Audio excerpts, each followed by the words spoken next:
I'm not incinerated by the gasoline in these runaway cars, I'm gonna die an even worse death of chlorine exposure.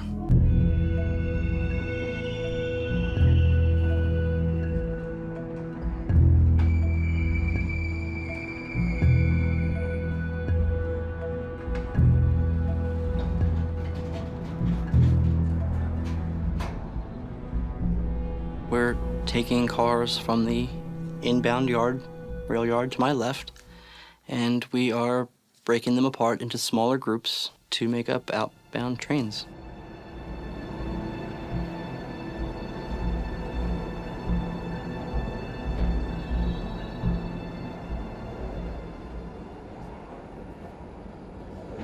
The locomotives were just passing me, and they were pulling as hard as they could. The cars that they were pulling were all extra heavy cars.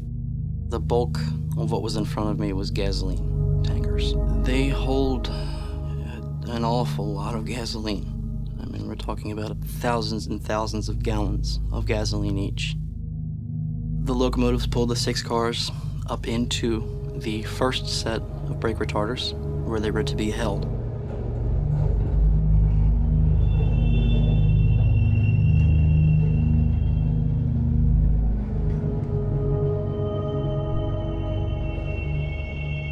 And these cars in front of me, as they're stretched out over the hill in the retarders, are not supposed to be moving. And after the locomotive cut away, I could hear a very high-pitched squealing noise, which was the sound of the steel locomotive wheels moving, grinding against the steel parts of the brake retarders. They were failing. They're not going to hold the cars. And the cars began to roll back down the way that they are not supposed to go, back down the incline, completely run away, all by themselves. I guess the first thought would be, where are they going to go?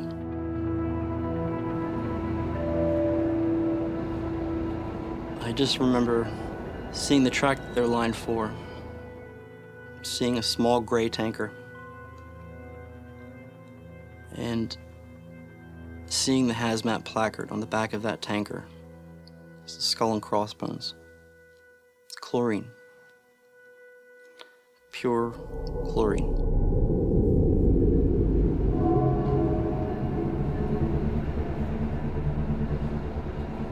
They're gonna build up a lot of speed, and they're gonna plow into the chlorine car. I've got hundreds of thousands of gallons rolling free toward chlorine, and a whole lot more gasoline. And I'm in a city. I'm in downtown Allentown. I'm surrounded by homes, communities. If they're not consumed by whatever massive explosion from the gasoline, they're gonna have to contend with chlorine gas and ammonia in its purest form. I've only got a few seconds, if I'm gonna do anything, I've gotta do it now.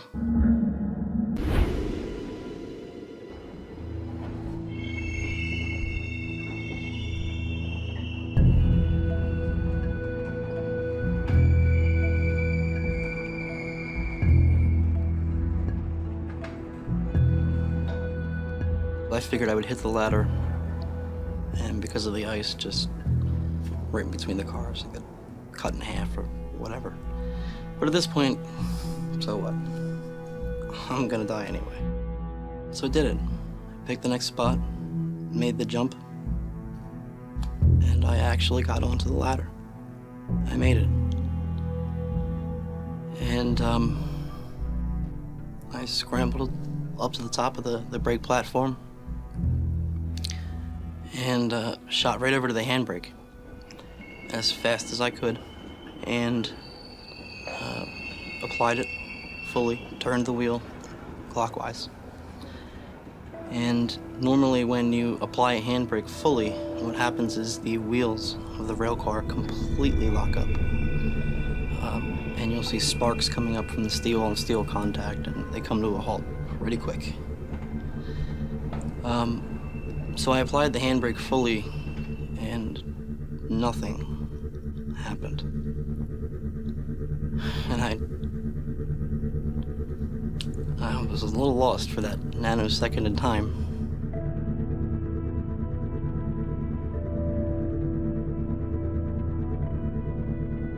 When that handbrake is applied fully, that steel chain is like a steel rod. It does not move. It's taut. And I look down at the chain, and it's dangling. It's just swaying in the breeze.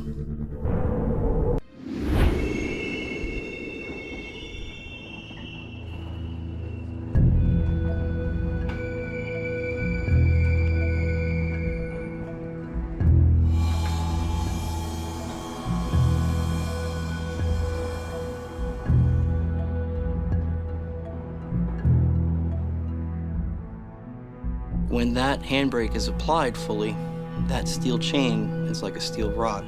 And I look down at the chain, and it's dangling. It's just swaying in the breeze. My next thought was, what else can I do? But when I turned around to look at the next car that I could jump to, the end of that car did not have a handbrake. The next car in line that I was going to jump to, the handbrake was on the other end of the car. And there's no way to get to that. There's just nothing else I can do. You can feel the force that these things are moving with. And when they collide with another stationary object, I think I'd rather get off. So I got to the far end of the brake platform, got up as much speed as I could, and on the way out, on my way off this brake platform, before I jump, I'm gonna kick the chain. Maybe there's a stick, who knows, in the chain that'll come free. I'm gonna run, I'm gonna jump. Before I jump, I'm gonna kick the chain.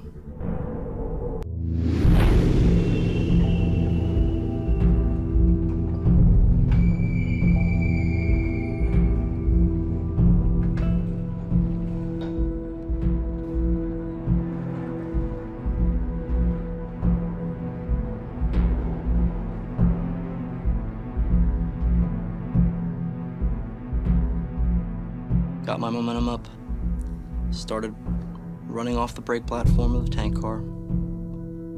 As I passed the chain, I kicked it with the side of my boot. But as my feet left the platform, making the jump away from the car, that was when I heard that zip. The brake engaged. The linkage came taut. It was a very high-pitched noise. Could hear that. It's almost like time almost stops. And it's funny because when people do say that your life flashes before your eyes, yes, it really will. And the speed at which it happens is incredible. I can remember, one of the billions of things that goes through your head. I can remember my daughter has spina bifida. She can't walk. She's basically paralyzed from the waist down. Her and I were dancing. There was a little song playing, and I had, I picked her up, and we were just twirling around. And, I'll never get to do it again. I don't know what happened. I really have. I jumped, and that's the end of the tape for me.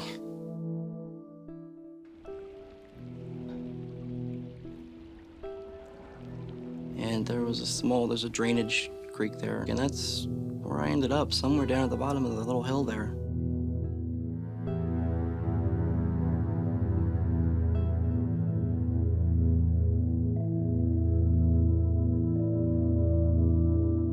I can only imagine it would have been a massive explosion. If I hadn't jumped on the car, no, I definitely would not have made it. The surrounding community, even just from the initial blast alone, would have been just wiped out, gone. Beyond that, beyond the immediate community within, a few miles, they would have to contend with the the hazardous material, the gases, the chlorine.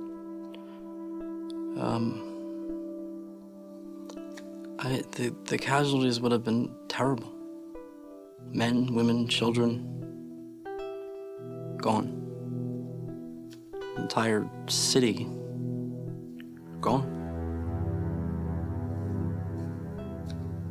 Just gone.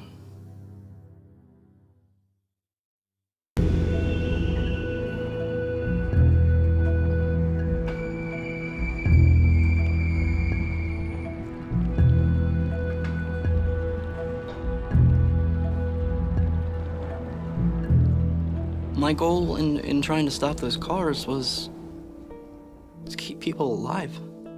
I would have never thought that I would have been even physically capable of doing some of the things. But once you take away that basic human thought, feeling, or instinct of the fear of death, once you take that away, it's incredible what people can do.